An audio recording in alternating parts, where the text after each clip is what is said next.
Bonjour et bienvenue. Pensez juste une seconde à tous les appareils sans fil qui nous entourent. Leur point commun, c'est souvent ce petit cylindre de métal, la pile. Un objet tellement banal qu'on oublie la petite merveille de technologie qu'il y a dedans. Aujourd'hui, on va justement soulever le capot pour voir la chimie, à la fois puissante et super élégante qui fait tourner notre monde. Alors voilà le programme. On va partir d'une simple réaction chimique, puis on verra comment on la dompte pour créer un courant. Ensuite, on va disséquer une pile pour voir ses composants, faire le lien avec les objets de tous les jours et on terminera par un petit saut vers le futur. C'est parti. Allez, commençons par le tout début. La prochaine fois qu'on tiendra une pile, il y a une question simple à se poser. Comment ce petit objet, qui a l'air complètement inerte, peut soudainement libérer un flot d'énergie sur commande? C'est ça le vrai mystère. Bon, la première chose à comprendre, et c'est vraiment le plus important, c'est qu'une pile ne stocke pas d'électricité. C'est une idée reçue. En fait, elle la fabrique à la demande. C'est une véritable usine chimique miniature qui est juste là, prête à démarrer la production dès qu'on lui demande. Alors, comment elle marche, cette fameuse usine? Eh bien, son moteur, son grand secret, repose sur un principe de base en chimie, le transfert d'électrons. C'est vraiment le cœur du réacteur, si on veut. Imaginons une expérience toute simple.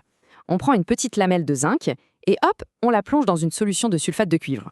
Qu'est-ce qui se passe?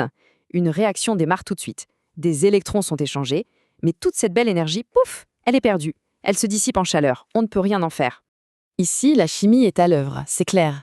Le zinc, il est très généreux. Il donne ses électrons directement aux ions de cuivre qui sont juste à côté. Le transfert est instantané, c'est puissant, mais c'est un court-circuit en fait. L'énergie se libère sur place et on ne peut absolument pas l'exploiter. Et c'est là, mais vraiment là, qu'arrive l'idée de génie. L'idée qui change tout. Et si, au lieu de laisser les réactifs se toucher, on forçait les électrons à faire un détour, si on les obligeait à prendre un chemin beaucoup plus long, un fil externe par exemple, pour aller du zinc jusqu'au cuivre? Pour faire ça, c'est simple. On sépare physiquement les deux moitiés de la réaction dans deux récipients, deux béchers. On les connecte d'abord avec un fil, qui sera notre fameuse autoroute à électrons. Et puis, on ajoute une deuxième connexion, super importante, le pont salin. Son rôle est crucial. Il va éviter un énorme embouteillage de charge électrique et permettre au courant de circuler sans s'arrêter. Là, on voit vraiment toute la différence. D'un côté, on a une réaction un peu brute, qui ne fait que chauffer, et de l'autre, on a la même réaction, mais séparée intelligemment, et qui cette fois transforme son énergie chimique en un courant électrique bien réel. La clé de tout, le mot à retenir, c'est la séparation. Ok, on a le principe. Maintenant, on va zoomer un peu sur ce montage. On y trouve 4 acteurs principaux, 4 composants essentiels qu'on va retrouver dans absolument n'importe quelle pile. Premier acteur, l'anode. C'est la borne négative. C'est la source des électrons. C'est là que se passe ce qu'on appelle l'oxydation.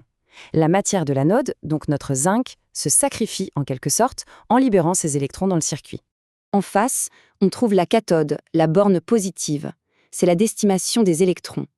Là, c'est le contraire qui se passe, la réduction.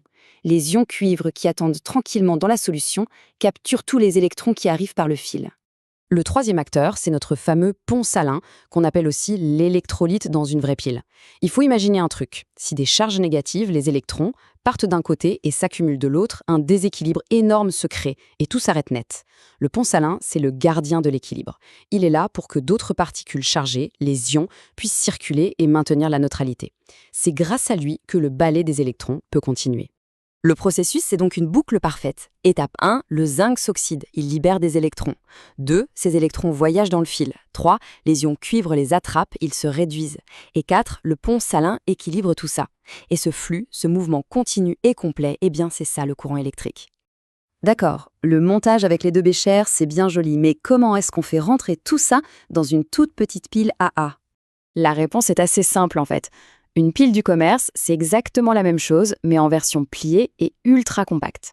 L'anode, la cathode, l'électrolyte qui remplace nos deux solutions et le pont salin, tout y est, mais c'est agencé de manière beaucoup plus astucieuse dans un petit boîtier bien étanche. Si on compare les deux types de piles jetables les plus connus, on voit que l'anode et la cathode sont presque les mêmes.